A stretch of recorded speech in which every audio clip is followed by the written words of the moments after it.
For today's video, samahan niyo naman ako ulit magluto. Yes, magluto ulit tayo with voice over. Ayan, ang tagal ko nga hindi naka-voice over dahil nga nasira nga yung apps na ginagamit ko. Hindi ko alam kung bakit, kung full na yung memory ko, tapos na yung trial na binigay sa akin. Char! At dahil nga bago tong apps na ginagamit ko pang voice over, talagang binago ko muna ng konti yung boses ko. Ang laki-laki kasi ng boses ko at talagang hindi magugustuhan ng viewers yung laki ng boses ko.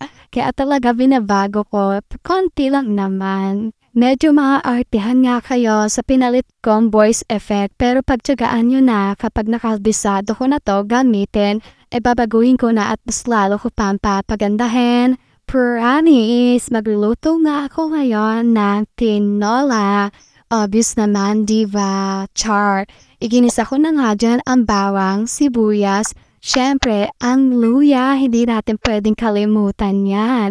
At pagkatapos natin gisahin yan, sunogin natin, charis. Hindi, sinabay ko na rin dyan yung patis. Hindi naman nasunog, montik-montik lang. At syempre, pagkatapos igisa, nilagay ko na rin ang manok dyan. At syempre, pinalambot ko na nga, diba kanina yung manok, nakita nyo naman ng unang-una pa lang. Pinalambot ko na yan at talagang pinakuluan ko na bago ko pa igisa.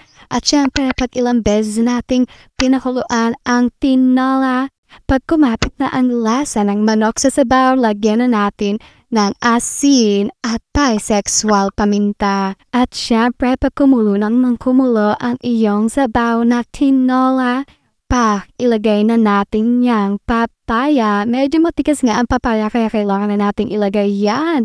At syempre kung medyo hinuhilod naman yung papaya nyo, mas masarap dahil manamis na miss ang tinola.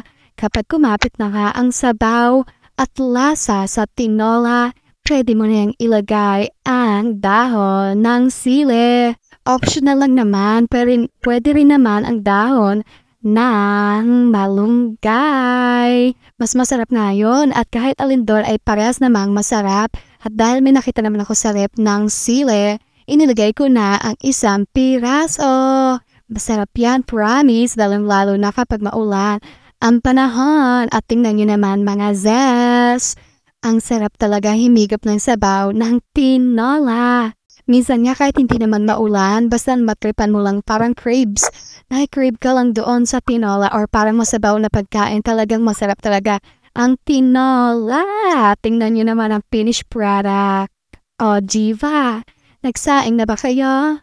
Magsaing na kayo. Baka mapukpok kayo ng nanay nyo at tatay nyo ng tabo. Charis! Tingnan nyo naman mga zes ang finished product. At habang pinapakinggan ko nga ang voice effect na napili ko, natatawa talaga ako. Pasensya na. Yun lang mga zes. Like, follow, and share para alam nyo kung anong gagawin ko ulit bukas. Bye! Salamat ulit sa panonood.